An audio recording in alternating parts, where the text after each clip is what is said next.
Hi viewers, మనం వచ్చేసి Karnataka government Telugu చూస్తూ ఉన్నాము.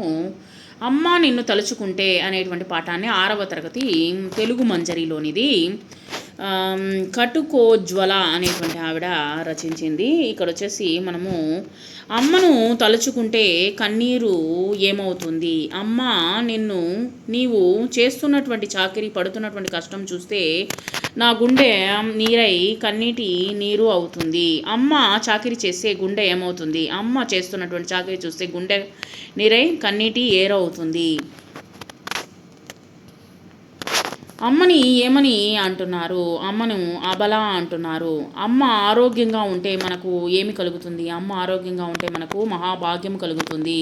క్రింది ప్రశ్నలకు 1 లేదా 2 పంక్తులలో సమాధానాలు రాయండి. అమ్మ ఎలా పనిచేస్తుంది, అమ్మ పగలంతా పనిపాటలతో నీ మోకాళ్ళు పీకుతున్న, కీళ్ళు గుంజుకున్న చిరునవ్వును చిందిస్తూ పనిచేస్తుంది. మనం అమ్మ శక్తిని ఎట్లా నింపుకొని పుట్టాము, నీ రక్తం పంచుకుంది, నీ పాలతో శక్తిని నింపి మమ్మల్ని బలవంతుల్ని చేశావు. అమ్మ చాకిరి ఎలాంటిది, అమ్మ అంట్లు కడిగి ఆయాసపడుతూ ఉన్నావు, బట్టలు ఉతికి నీరసించి పోతున్నావు, వెలకట్టలేనటువంటి నీ చాకరికి నీ ఆరోగ్యాన్ని పోగొట్టుకుని బలహీనురాలవుతున్నావు. మనందరికీ వెలుగులు పంచినటువంటి అమ్మ ఎలా కరిగిపోయింది. అమ్మ అందరి బతుకులకు వెలుగునిచ్చి నీ బ్రతుకును అమావాస్యగా మార్చుకుంటున్నావు. బాధలతో వెలవెలబోతూ కర్పూరంలా కరిగిపోతున్నావు. క్రింది ప్రశ్నలకు 3 లేదా 4 పంక్తులతో సమాధానాలు రాయండి. అమ్మ మన కడుపులు నింపుతూ చివరికి ఏమవుతుంది, అమ్మ కష్టంతో కడుపులు నింపుతుంది. మేము తిన్నటువంటి తర్వాతే చాలీ చల్లనిది తిని బక్క చిక్కిపోతుంది. అంట్లు కడిగి ఆయాసపడుతూ ఉంటావు, బట్టలు ఉతికి నీరసించిపోతున్నావు, వెలకట్టలేని నీ చాకిరితో నీ ఆరోగ్యాన్ని పోగొట్టుకుని బలహీనురాలవుతున్నావు. అమ్మ మనకు ఎలాంటి సేవలు చేస్తుంది వివరించండి. అమ్మ మనకు కావలసినవి వండి పెడుతుంది, మనకు కావలసినవి అన్నింటినీ తానే స్వయంగా చూసుకుంటుంది. ఆరోగ్యము బాగలేకపోయినా మనల్ని కంటికి రెప్పలా కాపాడుతుంది. సరైనటువంటి సమయంలో మందులు ఇస్తుంది. ఇంటి పనులు మొత్తము తానే చూసుకుంటుంది. మనము తిన్న తర్వాతనే చాలని కూరలతో తన కడుపు నింపుకుంటుంది. అమ్మ ఎలాంటి సందర్భాల్లో కూడా నవ్వులు చిందిస్తుంది. అమ్మ కష్టాల్లోనూ లేదా అనారోగ్యమైనప్పుడు కూడా మన కోసము అన్ని పనులు చేకూర్చి బాధల్లో ఉన్న ఆమె ముఖంపై చిరునవ్వులు చిందిస్తూ ఉంటుంది అమ్మ. కాబట్టి అమ్మ దైవముతో సమానము. ఇది పద్యపాదాలను పూరించండి. నీ రక్తం పంచుకు పుట్టాము, నీ శక్తిని నింపుకు పెరిగాము, మా బలమును పెంచిన నిన్ను అబల అంటూ వంచారా. అందరికీ వెలుగులు పంచి అమావాస్యగా ముగిసేవు, నలతలతో కలత చెంది కర్పూరంలా కరిగేవు. ఇంటి వెలుగు నలిగిపోతే ఇల్లంతా చీకటవుతుంది. ఆరోగ్యం నీ వెంటంటే భాగ్యము మాదవుతుంది. క్రింది పదాలకు సొంత వాక్యాల్లో రాయండి. నాకు తోచింది నేను రాశాను, మీకు తోచింది మీరు సొంత వాక్యాల్లో రాయండి.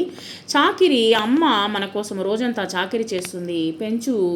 మనలో ఉన్నటువంటి ఆత్మవిశ్వాసాన్ని, ధైర్యాన్ని పెంచుతుంది అమ్మ. వెలుగులు, మన యొక్క జీవితంలో వెలుగును నింపేది అమ్మ. చిందించు, అమ్మ వచ్చేసి కష్టాలను ఓర్చుకుంటూ చిరునవ్వును చిందిస్తుంది. శక్తి, మనకు అమ్మ కావలసినటువంటి తిండి పెట్టడం వలన మనకు అపారమైనటువంటి శక్తి వస్తుంది. నింపు, మన జీవితంలో వెలుగును నింపుతుంది అమ్మ. పంచు, మన జీవితంలో సంతోషాన్ని పంచేది అమ్మ. వెలకట్టని, మనం జీవితంలో వెలకట్టలేనటువంటి అమృత స్వరూపము అమ్మ. కష్టము, మనకు ఎన్ని కష్టాలు వచ్చినా మనకు తోడుగా ఉండేది అమ్మ. క్రింది పదాలను కలిపి రాయండి. ఏరు ప్లస్ అవుతుంది ఏరవుతుంది, అబల ప్లస్ అంటూ అబలంటూ, మిగులు ప్లస్ ఉన్నదే మిగులున్నదే, శల్యము ప్లస్ అవుతున్నావు శల్యమవుతున్నావు, వెంట ప్లస్ ఉంటే వెంటుంటే, మాది ప్లస్ అవుతుంది మాదవుతుంది. క్రింది పదాలను విడదీసి రాయండి. నీరవుతుంది నీరు ప్లస్ అవుతుంది, ఇల్లంతా ఇల్లు ప్లస్ అంతా, చిందిస్తావు చింది ప్లస్ ఇస్తావు, బట్టలు ఉతికి బట్టలు ప్లస్ ఉతికి, బుట్టలు ప్లస్ అందు, ఒళ్ళొంచి ఒళ్ళు ప్లస్ వంచి, గుంజుతూ ప్లస్ ఉన్నా. క్రింది వాటికి వ్యతిరేక పదాలు రాయండి. చీకటి వెలుతురు, ఆరోగ్యం అనారోగ్యం, అమావాస్య పౌర్ణమి, భాగ్యం దౌర్భాగ్యం, బలం బలహీనం, కష్టం సుఖం. క్రింది ప్రకృతి వికృతులను తెలుసుకోండి. అమ్మ, భోజనము బోనము, భాగ్యము భోగ్యము, ఆర్య అయ్య, గర్వము గర్వము, భుక్తి బుత్తి, గౌరవము, గారవము. క్రింది సుడికారాలు తెలుసుకోండి. పిండి కొద్దీ రొట్టె అంటే సుడికారాలు వచ్చేసి వీటిని మనము సామెతలను కూడా చెప్పొచ్చు. చెడపకురా చెడేవు,